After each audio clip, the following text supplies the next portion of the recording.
દૂધસાગર ડેરીના સત્તાધીશો પર પણ નિશાન સાધવામાં આવ્યું છે। દૂધસાગર ડેરી પાસે દૂધના સંકલનનો અભાવ છે। ફેડરેશન બધાને એક જ ભાવ આપે છે।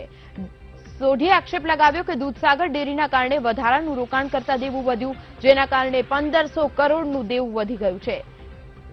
દિલ્હીમાં 20 કરોડનું ગેસ્ટ હાઉસ શા માટે ખરીદ્યું તેવો પણ સવાલ કર્યો। હજુ સુધી એક પણ સંઘની અમદાવાદમાં ઓફિસ નથી, તો દૂધસાગર ડેરીએ અમદાવાદમાં ઓફિસ શા માટે શરૂ કરી? અન્ય ડેરીઓ 28 રૂપિયામાં ખાંડ ખરીદે છે, તો દૂધસાગર ડેરી દ્વારા 42 રૂપિયામાં ખાંડ કેમ ખરીદવામાં આવે છે? દૂધસાગર ડેરી કેમિકલ પણ 60 રૂપિયાને સ્થાને 80 રૂપિયામાં ખરીદે છે। મહત્વનું છે કે આરએસ સોઢીએ જે આક્ષેપો કર્યા છે તે બાદ હવે દૂધસાગર ડેરીના સંચાલકો ઉપર પણ સવાલ ઉઠી રહ્યા છે।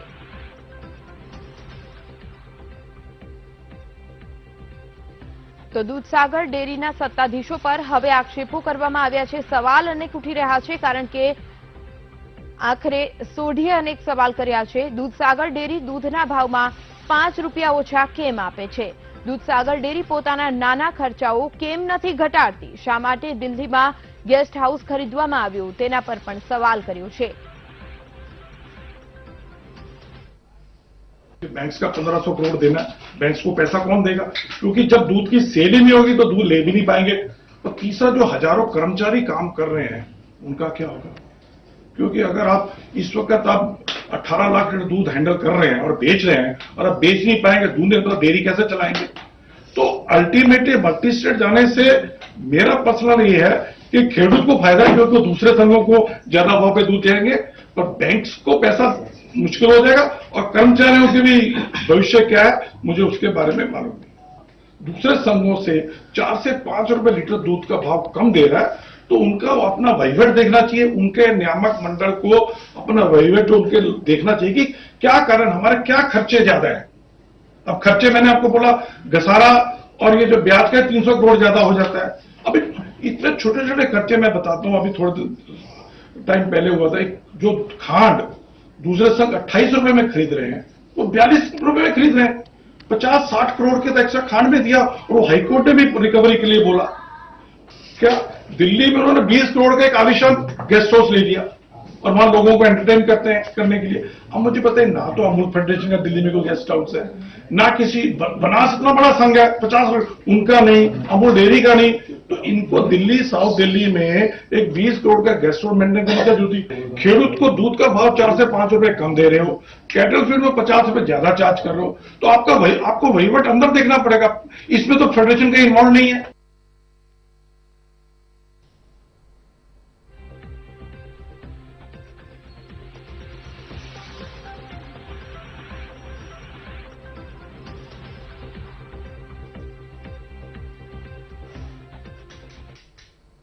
ગઈ સાલે જે મહેસાણા દૂધસાગર ડેરીમાં જે ઠરાવો કરવામાં આવ્યા હતા અને જે આક્ષેપો કરવામાં આવ્યા હતા, જેને લઈને આજે ફેડરેશન દ્વારા ચોખવટ કરવામાં આવી છે। આપણી સાથે સીધા જે એમડી છે આરએસ સોઢી તે જોડાઈ ચૂક્યા છે। એમની સાથે જાણીશું કે સમગ્ર વિવાદ શું છે અને શું કહેવું છે ફેડરેશન દ્વારા। સર, જે કાલે વિવાદોમાં જે મહેસાણામાં જે ઠરાવો કર્યા છે, શું ચોખવટ આજે તમારા? देखिए, जो महसाना के जो आक्षेप आ रहे हैं, बेसिक अमूल फेडरेशन पे है कि वो खेडूत को दूध का भाव अच्छा नहीं दे पा रहे।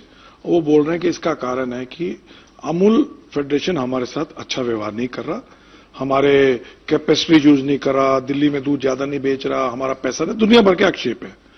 मैं कहना चाहूंगा कि देखिए, अमूल फेडरेशन 1973 में बनी, महसाना हमारा फाउंडर मेंबर है। हमारे इस वक्त 19 संघ, जिला संघ हमारे मेंबर हैं।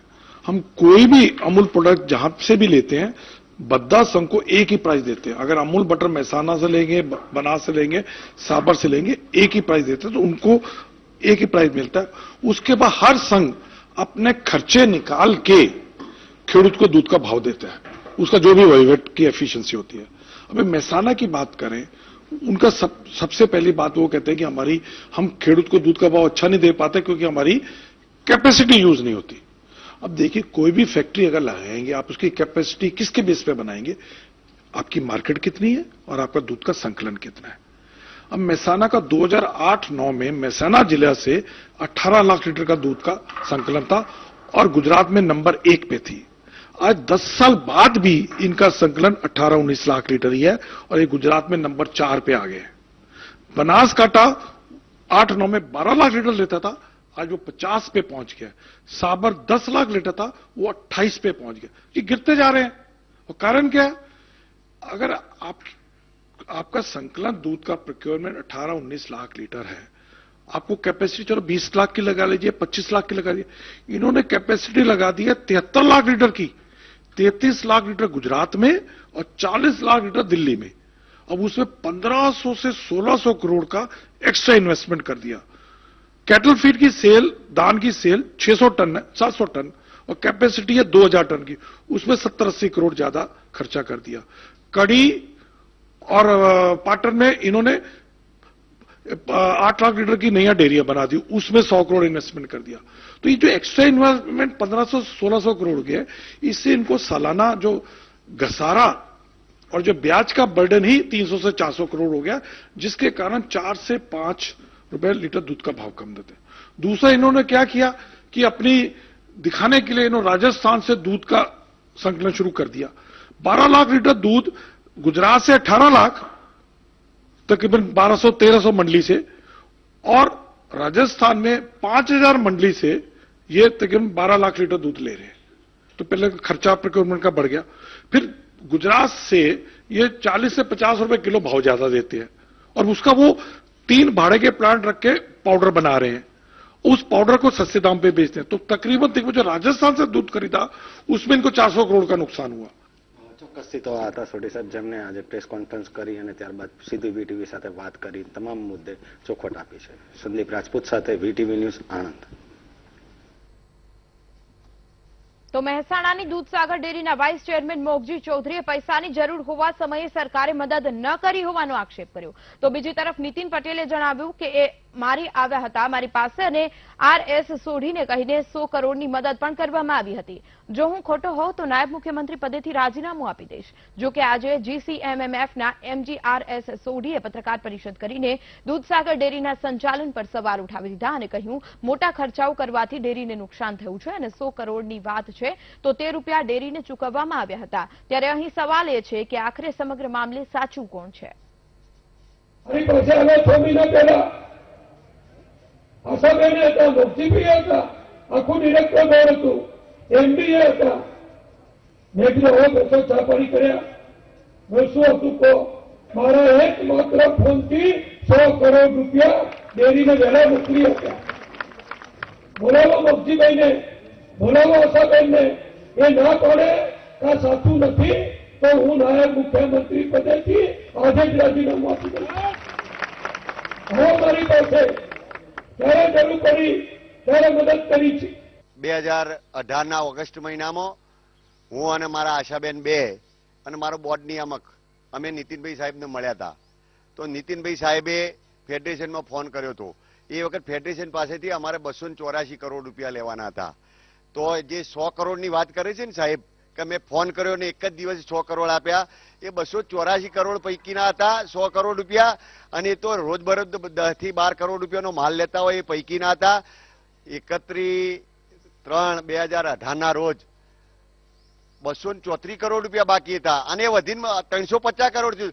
મારા ડેપ્યુટી સીએમ સાહેબને એ કહેવું છે કે તમે જાહેરમાં એમ નહીં કેમ કહેતા કે 350 કરોડ છે અમે આપી દેવડાવીશું।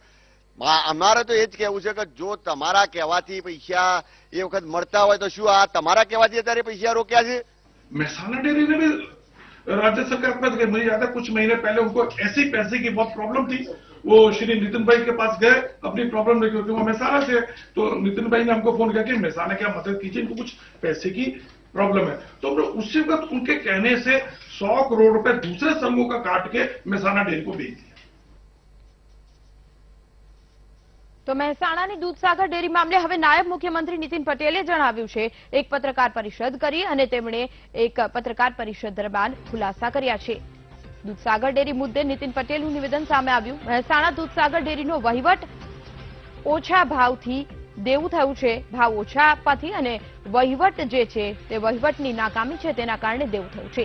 ગઈકાલે જનરલ મીટિંગ કરીને સરકાર સામે આક્ષેપ કરવામાં આવ્યા હતા। અમૂલ ફેડરેશન સામે સરકાર કોઈ ભાગ ભજવતી નથી તેવું પણ નીતિન પટેલે જણાવ્યું। સરકાર સહકારી માળખાને મદદ કરે છે। હવે રાજકીય મુદ્દો સમગ્ર મામલાને બનાવવામાં આવી રહ્યું છે તેવું પણ નીતિન પટેલે કહ્યું. સરકાર સામે થયેલા આક્ષેપો બેબુનિયાદ હોવાનું પણ નીતિન પટેલે જણાવ્યું.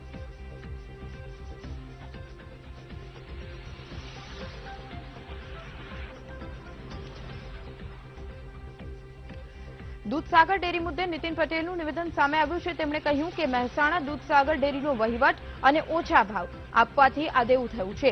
દેવું થયું છે તેની અંદર સરકારનો કોઈ રોલ નથી. સરકાર સામે થયેલા આક્ષેપો બેબુનિયાદ હોવાનું પણ જણાવ્યું. દૂધસાગર ડેરી મુદ્દે નીતિન પટેલે જણાવ્યું કે અમૂલ ફેડરેશન સામે સરકાર કોઈ ભાગ ભજવતી નથી.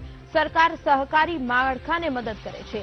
સરકાર સહકારી માળખાને મદદ કરે છે, પરંતુ અમૂલ ફેડરેશન સામે તેનો કોઈ જ રોલ નથી. ડેરીનો વહીવટ અને ઓછા ભાવ આપવાથી દેવું થયું હોવાનું પણ નીતિન પટેલે જણાવ્યું છે. જણાવી દઈએ કે ગઈકાલે પણ નાયબ મુખ્યમંત્રી નીતિન પટેલનું નિવેદન સામે આવ્યું હતું અને આજે ફરી એક વખત નાયબ મુખ્યમંત્રી નીતિન પટેલે આ મામલે સ્પષ્ટતા કરી છે. ડેરીનો વહીવટ અને ઓછા ભાવ આ બંને આ તમામ જે ઘટનાક્રમ સર્જાયો છે તેની પાયાની અંદર છે તેવું પણ તેમણે જણાવ્યું. દૂધસાગર ડેરીનો મામલો જે છેલ્લા 2 દિવસથી સામે આવ્યો છે તેની અંદર નાયબ મુખ્યમંત્રીએ હવે નિવેદન આપ્યું છે. સરકાર સામે આક્ષેપો કરવામાં આવ્યા, જેને લઈને નાયબ મુખ્યમંત્રી નીતિન પટેલ મેદાને આવ્યા અને તેમણે નિવેદન આપ્યું છે. અમૂલ ફેડરેશન સામે સરકાર કોઈ ભાગ નથી ભજવતી. સરકાર માત્ર સહકારી માળખાને મદદ કરે છે તેવું નાયબ મુખ્યમંત્રી નીતિન પટેલે સ્પષ્ટ શબ્દોમાં કહ્યું છે. 100 કરોડની જે મદદ છે તેના મામલે આક્ષેપો કરવામાં આવ્યા હતા કે જે તે સમયે જ્યારે ડેરી મુશ્કેલીમાં હતી ત્યારે નીતિન પટેલે અમને મદદ ન કરી. ત્યારે નાયબ મુખ્યમંત્રી નીતિન પટેલે કહ્યું કે સરકાર દ્વારા 100 કરોડ આપી દેવામાં આવ્યા છે. તમામ જે સમગ્ર મામલો છે તેની અંદર અમૂલ ફેડરેશનના એમટીએ પણ પત્રકાર પરિષદ કરી હતી અને ત્યારબાદ સરકાર સામે થયેલા આક્ષેપોને પાયાવિહોણા ગણાવતા નીતિન પટેલે પણ સ્પષ્ટતા કરી છે.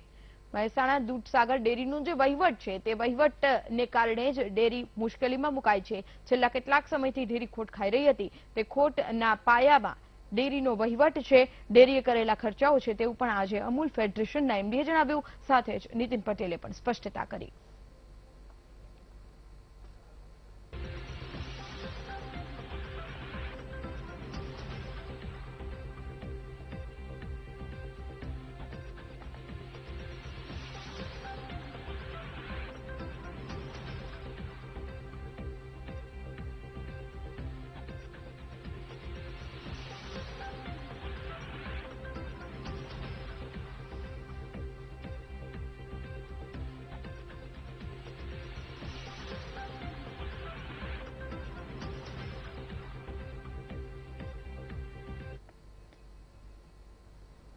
તો આ તરફ